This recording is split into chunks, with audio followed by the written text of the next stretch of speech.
Di wilayah Kharkiv, artileri angkatan bersenjata Ukraina melengkapi posisi untuk howitzer M777 Amerika Serikat dan membawa sejumlah besar amunisi.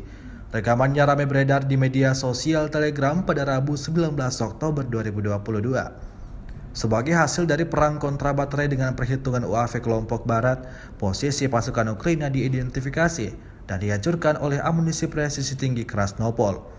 Tampak dentuman dahsyat berkali-kali terjadi pada posisi angkatan bersenjata Ukraina. Rusia melaporkan secara total 323 pesawat Ukraina dan 161 helikopter, 2.226 kendaraan udara tak berawak dieliminir sejak awal operasi khusus. Sementara itu dari kubu Kiev, Kementerian Pertahanan Ukraina melaporkan 530 tentara Rusia dieliminir dalam 24 jam terakhir. Total 65.850 prajurit Federasi Rusia meninggal sejak awal konflik hingga hari ke-237.